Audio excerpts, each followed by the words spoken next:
The Train, written by Jodie Callaghan.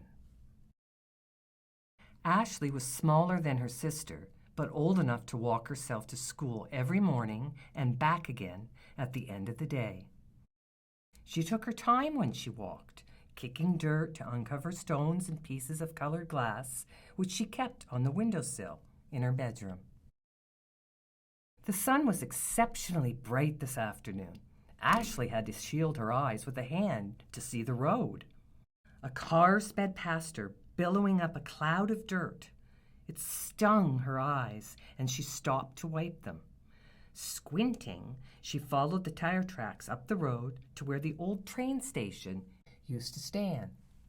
A small figure stood in the tall grass by the tracks. Ashley recognized the way the figure leaned against his cane. She smiled and she broke into a run. The beads in her backpack jingled in their tin and her school books bounced, heavy against her back. "Uncle!" she shouted. "Uncle!" Ashley's uncle turned and greeted her with a smile. "Hello, Toos," he said, extending his good arm to give her a hug. She rushed into him, burrowing her face into his wool jacket. He was warm against her cheek. She inhaled deeply. He smelled like sage. She pulled away and looked up at him. "Uncle, what are you doing here?" The corners of his eyes crinkled and one side of his mouth turned up in a lopsided smile as Ashley's uncle looked at her, but she could see the light in his eyes.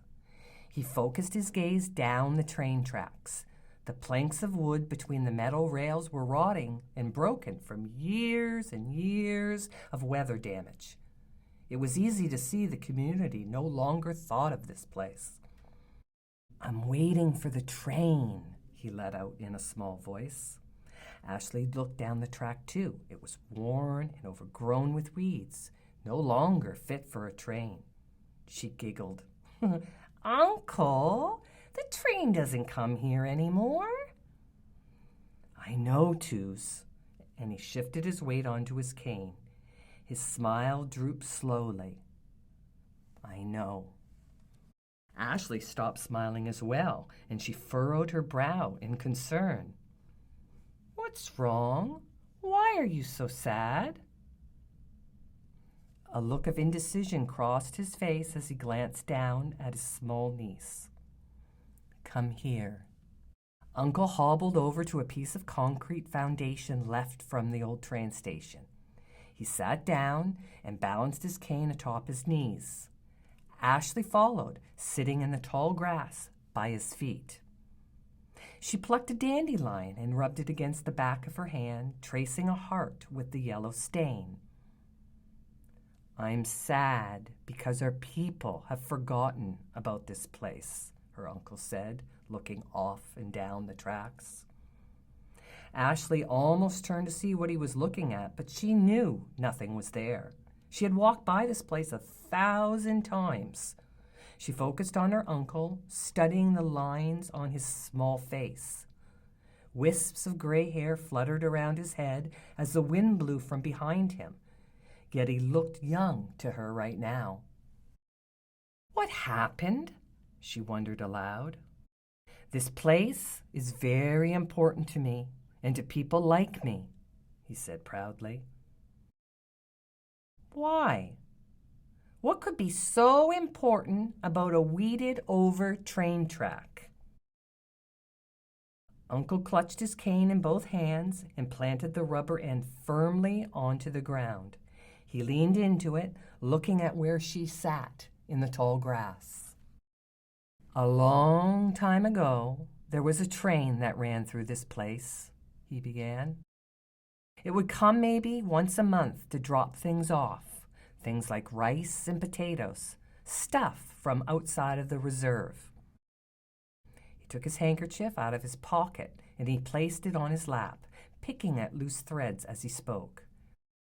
"Jiju would send me and your grandfather Timmy down to meet the train because we were the oldest. We would all line up here to wait with our baskets, and after we got our rations, we would walk home. Timmy and I would always sneak a potato, each to eat on the way. We ate them raw, just like they were apples. Ashley giggled at the thought of Grandfather Timmy and Uncle as small boys eating raw potatoes. Her uncle continued. One day, Jiju sent the 4 oldest kids out with baskets. It was early fall, but she made us take our winter coats. She was crying, and we didn't know why. Jiju didn't cry often, but when she got started, she couldn't stop. She gave us each a kiss and sent us to the train station. He looked down now at the foundation he was sitting on. When we arrived, there were children from all over the village. I saw my cousin Benny, so I asked him, "What's going on?" He didn't know. Uncle pointed down to the broken track. The train was already there. A few men were standing by the open cargo doors. They pointed at us and said, "Okay, you first." And they put us on the train. Ashley wanted to speak, but her uncle's expression stopped her. He began again. My brother and sister were a bit younger than me, so they got put on a different car. Timmy and I were bigger, and they moved us to the front. When we got to the school, the nuns told us to get inside. They took our clothes. They took our baskets. They cut off all our hair. They told us we were no longer native. And if we put up a fuss, we were hit, sometimes worse. His voice trailing off into a whisper. We weren't allowed to speak our language. We weren't allowed to be new.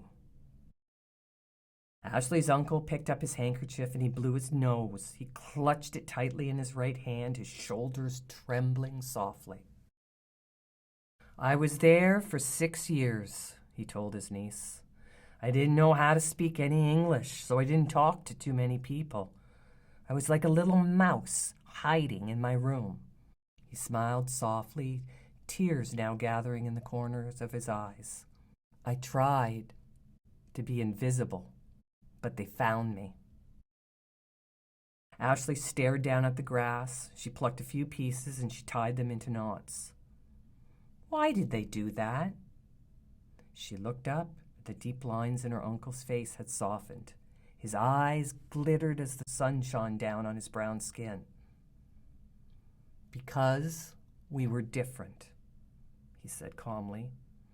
Ashley's cheeks grew warmer. She felt angry and confused.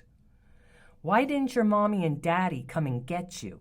Why didn't they stop the train? She felt her own tears welling up. Her uncle shrugged. They didn't know. No one knew. But that train changed everything. Were you sad to leave? Ashley asked. He nodded, and his voice began to tremble again. There was nobody beside us waving goodbye. There was nobody there to hug us, or to kiss us, or to remember who we were when we left that day. I'm sorry, Uncle. Ashley was choking through her tears as she said it. He placed his good hand on her shoulder and said, It's not your fault, Choose. He lifted her chin and he smiled at her. You and your sister make me so happy.